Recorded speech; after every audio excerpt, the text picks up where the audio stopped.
Hello everyone, myself Simran, and today in this video we will be discussing how to score 150 plus in NEET physics. So before actually starting the video, let me tell you, I gave NEET this year. I was a NEET 2024 aspirant and I scored 150 in physics. The actual score was 155, but after those 5 marks got deducted, so that score becomes 150 out of 180. Okay, so we will discuss this also in points क्योंकि it was my own belief when I was studying. तो मुझे भी ना जो points में चीज़ें होती थी वो बहुत आसानी से समझ आ जाती थी. So मैंने टोटल 4 points write down करे हैं और हम 4 points में देखेंगे कि how to master physics. So let's get started with the video. Okay, so first point is teachers lecture. अब ये फर्स्ट पॉइंट क्यों है मैं बता देती हूँ. बिकॉज देखो, जब भी हम किसी चैप्टर को पढ़ेंगे इन फिजिक्स, हम स्टार्ट उसको majority of the students like us हम स्टार्ट टीचर से ही करते हैं. हम तभी चैप्टर को स्टार्ट करते हैं जब क्लास में वो चैप्टर स्टार्ट होने वाला होता है, लीविंग दोज एक्स्ट्रा स्टूडेंट जो पहले से पढ़ के रखते हैं सब कुछ. We are talking about the student जो सच में बहुत ही नॉर्मल स्कोर पर होते हैं, है ना. We'll talk about them. Okay, so I was also one of them, so you can relate with that. तो जो फर्स्ट तुम्हारा जो आमना सामना होता है तो वो हमारा होता है इन द क्लासरूम, जब हमें हमारा टीचर पढ़ा रहा होता है. You need to be very much careful. ये फर्स्ट टाइम भी पढ़ रहे हो, आई नो सारा नहीं समझ आएगा. अगर तुम्हें 40% भी समझ आ रहा है ना, just be happy for it कि बहुत है उतना. फर्स्ट टाइम में क्लास में लेक्चर में 40% भी समझ आ गया, दैट्स मोर देन सफिशिएंट. और साथ साथ लाइव लेक्चर के साथ साथ नोट्स बनाने हैं. Don't just, I have seen many students जो कहते हैं नहीं हम बाद में बना लेंगे नोट्स और किसी अपने दोस्त से ले लेंगे, उसने तो बनाए होंगे. No, don't do this. चाहे कितने भी लॉन्ग नोट्स बन रहे हैं, कैसे भी बन रहे हैं, गंदी राइटिंग में बन रहे हैं, फटाफट लिखना होता है. Just make your own notes while in the live lecture. Live lecture के दौरान ही तुम्हें अपने नोट्स बनाने हैं और जैसे भी बन रहे हैं बनाने तुम्हें खुद के हैं. अब यहाँ पर मैं एक बोनस टिप बता देती हूँ इसी पॉइंट में. कई बार क्या होता है ना, चैप्टर से रिलेटेड कुछ नॉलेज नहीं होती, कुछ एक्स्ट्रा ही होता है और हमारे टीचर बता देते हैं कि ये वाली चीज़ जो है ना अगले चैप्टर में काम आएगी तुम्हें, और ऐसे करके कुछ बता देते हैं. जैसे स्पीड ऑफ लाइट करके थी जो हमें बता दी गई थी जब हम यूनिट्स एंड डायमेंशंस पढ़ रहे थे. सो अब उसका वहाँ पर कुछ रोल एज सच था नहीं, but what we did was units and dimension वाले चैप्टर में ऊपर करके मैंने जो छोटी छोटी स्पेस होती है, मैं उसकी पिक्चर अटैच कर दूंगी, तो वो जो छोटी छोटी स्पेस होती है ना, तो वहाँ पर हमें लिख लेते होते. कई बार ऐसी चीज़ें बताते हैं हमारे टीचर्स की 12th में काम आएगा, और कई बार ऐसा बोलते हैं 11th में कि ऐसी चीज़ें इसको अच्छे से याद कर लो, इससे तुम्हारे बोर्ड्स में बड़ा अच्छा हो जाएगा, है ना. उसके ऊपर ऐसे मार्क कर लो, स्टार मार्क कर लो, अपना जो भी तुम्हें सिंबल बनाना है वो बना लो. And next point is, which is our second point, handwritten short notes. Now what are these? देखो, many times we think कि हमें तो ना लॉन्ग नोट ही पढ़ने में मज़ा आता है. It's okay, well and good. और जब आपके पास बहुत सारा टाइम है, if you are studying in 11th, तो आराम से उसको कर सकते हो. But till the time you reach end, जब सच में एंड हो जाएगा, बोर्ड्स खत्म हो जाएंगे और उसके बाद बीच में 1-1.5 महीना बचा होगा ना, उस टाइम पर सबसे ज़्यादा रिक्वायरमेंट पड़ती है हैंड रिटन नोट्स की, वो भी जो शॉर्ट नोट्स होते हैं. So I will share you one thing. मैंने भी बनाए हुए थे और मैंने पूरी एक ये वाली जो मेरे पास एक फ़ाइल थी, मैंने ये पूरी फाइल ऐसे मेंटेन करके रखी हुई थी विच वॉज रिलेटेड फिज़िक्स के रिलेटेड नोट्स थे. पूरी फाइल है, this is complete file, it is visible in camera. और ये सारे हैंड रिटन नोट्स थे मेरे फिज़िक्स के सारे चैप्टर्स के. 11th और 12th इसमें कंबाइन है, दोनों के हैं. तो मैं कोई एक चैप्टर अभी दिखा देती हूँ, एक चैप्टर के नोट्स कैसे मैंने बनाए थे.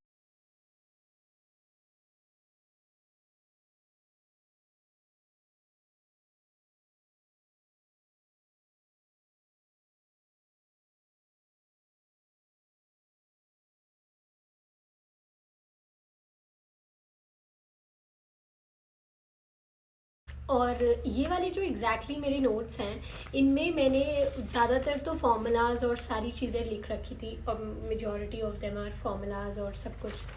सो दीज वर द नोट्स. मैंने बिल्कुल शॉर्ट नोट्स बना लिए थे, क्रिस्प एंड बिल्कुल एकदम प्रिसाइज, और इसमें सारे फॉर्मूलाज लिखे हुए थे. और मेरे जो लॉन्ग फॉर्म नोट्स थे उसमें जो कुछ इंपॉर्टेंट क्वेश्चंस होते हैं ना, कि जो हमारे टीचर्स क्वेश्चन के फॉर्म में किसी कंसेप्ट को समझाते हैं, तो मैंने वो भी क्वेश्चंस इसमें इन्वॉल्व कर लिए थे. तो जैसे कि मैंने दिखाया इस वीडियो में, इलेक्ट्रिक फील्ड एंड चार्जेस वाला जो चैप्टर था उसको मैंने सिर्फ 2 पेजेस में कंप्लीट कर दिया.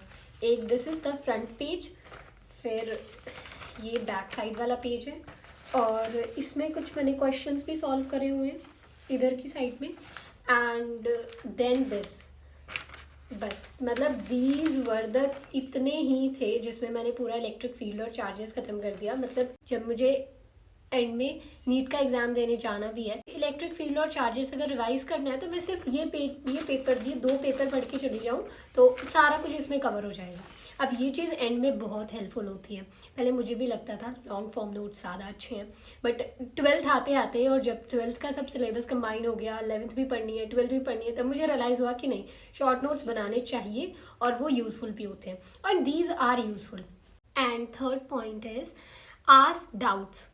अब फॉर फिजिक्स डाउट्स पूछना सच में बहुत ज़रूरी हो जाता है कि चलो इट्स ओके समवेट अदर सब्जेक्ट्स में तुम सोच लो कि चलो मैं अपने दोस्त से समझ लूँगा कि ये चीज़ मुझे समझ नहीं आई क्लास में या कुछ ऐसा। आई गेस फिज़िक्स में ये चीज़ें थोड़ा कम चलती हैं। बायो और केम तुम कर सकते हो चलो दोस्तों से या जैसे भी पॉसिबल हो सके, बट फिज़िक्स के लिए डाउट्स पूछना बहुत ज़रूरी है। अब यहाँ पर मैं एक चीज़ बताती हूँ वाइल आस्किंग डाउट्स। होता क्या है कई बार, क्या हम जब डाउट्स पूछने जाते हैं ना तो हम ऐसे फॉर एग्जांपल ये हमारी नोटबुक है, हमने इसमें से कुछ सवाल डाउट्स पूछने, हम ऐसे चैप्टर खोल कर कि हम अच्छा मैंने ये क्वेश्चन सॉल्व करे थे और ये मेरा नहीं हुआ, हम टीचर के पास चले जाते हैं और वो उनको ऐसे नोट दे देते हैं और हम उनको पेन दे देते हैं कि सर सॉल्व कर दीजिए। अब वो सॉल्व करते रहते हैं और हम सिर्फ ऐसे करके देखते रहते हैं कि अच्छा अच्छा अच्छा ऐसे करना था ऐसे करना था। तो कहीं ना ये कई बार हम पैसिवली चले जाते हैं। आई स्टिल रिमेंबर मैं जोन आउट ही हो जाती थी। मतलब our teacher is solving the question, मैं देख रही हूँ ऐसे देख रही हूँ और पता नहीं कहाँ ही दिमाग चला गया और एकदम से वापस आए, अच्छा मैं तो डाउट्स पूछ रही हूँ, और फिर कहती थी प्लीज़ दोबारा एक्सप्लेन कर दो टू माई टीचर। तो this happened with me. So what I come up with the idea कि आई गो टू माई टीचर, एक टाइम ले लो तुम स्पेसिफिक अपने डाउट सेशन के लिए, और बहुत सारे कोचिंग्स और अगर इफ़ यू आर डूइंग तो उसमें ऑलरेडी प्रोवाइडेड होता है कि तुम डाउट इस टाइम पर आकर पूछ सकते हो, वहाँ पर एक डाउट काउंटर होता है ऐसा कुछ। तो okay go to your teacher, और ये पेन जो है ना तुम अपने हाथ में रखो मेजॉरिटी ऑफ द टाइम्स, और अपना जैसे कि एक पर्टिकुलर तुमने सम सॉल्व करा इन फिजिक्स, तो किसी भी क्वेश्चन को तुम स्टेप वाइज सॉल्व करा होगा। अब उसमें जो जो स्टेप्स तुमने लिखे हुए हैं वो अपने टीचर के पास लेकर जाओ, उन्हें दिखाओ कि मुझे आप ये बताइए कि इसमें मैंने कहाँ गलती करी है। जब तक तुम अपनी गलती पहचान नहीं जाते हो ना कि एक सोल्यूशन में मेरी गलती कहाँ है, इम्प्रूवमेंट कहाँ से होगी फिर जब तक गलती नहीं पता चलेगी। सो अपनी इम्प्रूवमेंट करनी सीखो। Don't go blindly to your teacher कि बस ये ऐसे गोला लगा कर चले गए टीचर के पास कि ये वाला सॉल्व नहीं हो रहा सर या मैम इसको सॉल्व कर दीजिए। I don't do that. Starting में मैं भी करती थी बट ये बहुत ही पैसिव हो जाता है। मैंने अपनी एक वीडियो में एक्सप्लेन भी करा है एक्टिव लर्निंग अप्रोच। तो एक्टिव लर्निंग अप्रोच रखना बहुत ज़रूरी है। कॉम्पिटिटिव एग्जाम इज़ अबाउट कि तुम ऑन द स्पॉट एग्जाम में कितना याद रख पा रहे हो और उसको कितने अच्छे से प्रेजेंट कर पा रहे हो, कि it is all about that. तो गो टू योर टीचर और तुम अपनी मिस्टेक ढूंढो। तुम कहो कि सर या मैम मैंने ऐसे ऐसे सॉल्व करा, अब इसमें मेरी क्या गलती है, आप मुझे इसमें निकाल कर दिखाइए। अब ये एक सवाल भी तुमने अगर पूछ लिया ना, 5 मिनट भी लग गए अगर इसमें एक सवाल जो है ना, इससे रिलेटेड जितने भी सवाल होंगे you will be able to solve it. क्योंकि कई बार तो क्या होता है 2 2 6 लिख कर आ जाते हैं, तो ये गलतियाँ भी होती हैं, तो मेरे साथ भी होती थी। So what sometimes my teacher used to be like कि बेटा इसका टेबल सुनाओ, तो मुझे समझ आ जाता अच्छा मैंने कुछ कैलकुलेशन मिस्टेक कर दी है। तो पता तो चल गया ना मुझे, अच्छा ये वाले सवाल में मैंने कैलकुलेशन मिस्टेक करी है। फिर वो जो गोला लगाया है ना उस मार्क के ऊपर, उसके ऊपर छोटा सा लिख लो कि CM यानी कि कैलकुलेशन मिस्टेक। अगर कहीं पर मेरी कंसेप्शन मिस्टेक है तो फिर वहाँ पर CONC और डॉट और मिस्टेक ऐसे करके लिख लो। तो इससे क्या होता है, यू विल बी क्लियर। जब नेक्स्ट टाइम तुम सेम उसी सेट सवाल सॉल्व करने आओगे तो तुम्हें वहाँ लिखी मिलेंगी चीज़ें। SM यानी कि सिली मिस्टेक। ये मैं खुद अपनी बता रही हूँ, मैंने कुछ एब्रीवेशंस बनाई थी कि इसका मतलब है कि मैंने ये मिस्टेक्स करी हैं। कई बार तो वो होता था कि क्वेश्चन ध्यान से नहीं पढ़ा, उसको सिली मिस्टेक में काउंट करती थी मैं। तो ऐसे ही करके जाओ, जब तुम ऐसे लिखोगे दोबारा सेम क्वेश्चन सॉल्व करोगे, you will on the upper as, तुम्हें समझ भी आ रही हैं चीज़ें।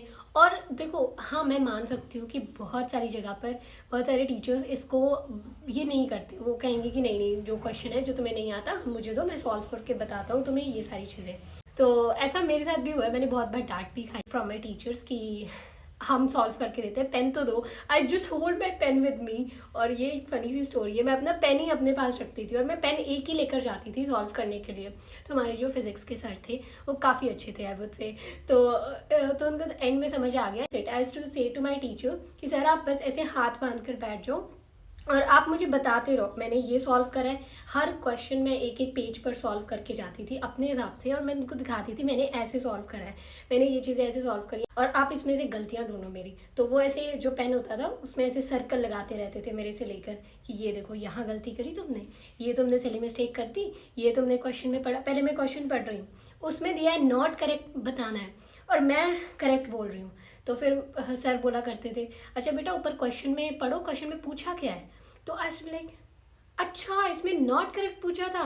तो कई बार ऐसा भी होता है। So my teacher was nice, तो मेरे लिए तो बड़ा फिजिबल था। If it is possible you should try this out. And fourth point is solve limited questions but with active brain. Okay, now what is this. So हमने तो सुना है ज़्यादातर लोग यही कहते हैं कि जितने ज़्यादा सवाल सॉल्व कर सकते हो उतने ज़्यादा सॉल्व करो। It is my personal opinion, मुझे ये चीज़ लगती है कि बेशक तुम एक लिमिटेड सवाल ही सॉल्व करो कि ठीक है मैंने एक दिन में 55 या चलो मैक्सिमम ले लेते हैं कि 100 क्वेश्चन सॉल्व करने हैं फिज़िक्स में, मुझे 100 सवाल फिज़िक्स के एक दिन में सॉल्व करने हैं। ठीक है, तुमने अपना टारगेट ले लिया, बट इनको एक्टिवली सॉल्व करना है। ऐसे नहीं कि बस ये एक बार ट्राई करा नहीं हुआ, गोला लगा दिया उसमें और आगे बढ़ गए, कुछ समझा नहीं, कुछ कंसेप्ट। एक क्वेश्चन सॉल्व कर रहे हो कि उसमें एक चीज़ पूछी हुई है, खुद से दिमाग लगाओ कि इससे और क्या क्वेश्चन बन सकता है, ये वैल्यूज़ मुझे दी हुई हैं तो इन सारी वैल्यूज़ को यूज़ करके ये एग्जामिनर ने ये सवाल पूछ लिया मेरे से, अब इन्हीं वैल्यू को यूज़ करके वो कुछ और भी पूछ सकता है।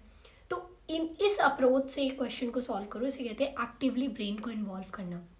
सो इससे क्या होगा कि देखो तुम एक्स्ट्रा क्वेश्चन सॉल्व कर रहे हो 50 और उसकी जगह पर जो फॉर एग्जांपल एक सवाल से तुमने इतने सारे सवाल दिमाग में सोच लिए और सारे कंसेप्ट तुमने अपने क्लियर कर लिया। अच्छा इसमें ये पूछा होता तो ये फॉर्मूला लग जाता, इसमें ये चीज़ पूछी होती तो ये वाला कंसेप्ट अप्लाई हो जाता, इसमें ये पूछा होता तो ये हो जाता, सब कुछ तुमने रिवाइज कर लिया। एक सवाल से तुम्हारे आगे के 5-6 सवाल रिवाइज हो गए। अब 5-6 सवाल या तो तुम सॉल्व कर लो उसी अलग अलग उस करके, या फिर तुम एक ही सवाल से सब कुछ अपने दिमाग में इमेजिन कर लो, इसमें क्या ऐसे हो जाता, अगर ये पूछा होता तो इसमें क्या होता, अगर ये पूछा होता तो इसमें क्या। ठीक है, तो this approach was very effective कि सवाल हमारे पास एक है लेकिन हम उस एक सवाल से इतना कुछ सीख लेंगे कि हमें वो सवाल हमें 5-6 अलग अलग कंसेप्ट सिखा कर जा रहा है। और इसमें एक और चीज़ बताना चाहूँगी, you can take it as a bonus tip कि ऐसे सवाल majority of the time solve करो ना जिसमें बहुत सारी चीज़ें पूछी होती हैं, क्योंकि ये सवाल जो होते हैं ना ये तुम्हारा कंसेप्ट क्लियर करके जाते हैं। जिसमें सिर्फ एक फॉर्मूला लग रहा है, एक चीज़ पूछी है, एक फॉर्मूला लग रहा है, वैल्यूज़ दी हुई हैं, पुट करो और आंसर निकालो, वो प्रेटी ईजी भी है। और हमारे जो हम शॉर्ट नोट्स बनाते हैं उसमें सारे फार्मूलाज कवर होते हैं। फार्मूलाज अगर तुमने कर लिए you will be able to do that. But जब हम ये बहुत सारी वैल्यूज़ वाले एक साथ सवाल सॉल्व करना शुरू कर देते हैं, मतलब तुम ये सोचो अगर तुम सिंगल फॉर्मूला वाले 100 सवाल दिन में प्रैक्टिस कर रहे हो ना, और ये अलग अलग एक क्वेश्चन में जो बहुत सारे उसके पार्ट्स दिए होते हैं या बहुत सारी चीज़ें पूछी होती हैं, ऐसे तुम 50 सवाल सॉल्व कर रहे हो, ये 50 सवाल उन 100 सवालों के बराबर है। सो इट्स बेटर, तो उसमें दिमाग भी खुलता है और चीज़ें ज़्यादा अच्छे से समझ आती है। जो रिलेटेबिलिटी है ना क्वेश्चंस में और उस चैप्टर के बीच में, वो ज़्यादा स्ट्रांग हो जाती है। सेम चैप्टर के कंसेप्ट के बीच में जो रिलेटेबिलिटी होती है वो बहुत स्ट्रांग हो जाती है। So this is one of the thing. Okay, so this was all about the video.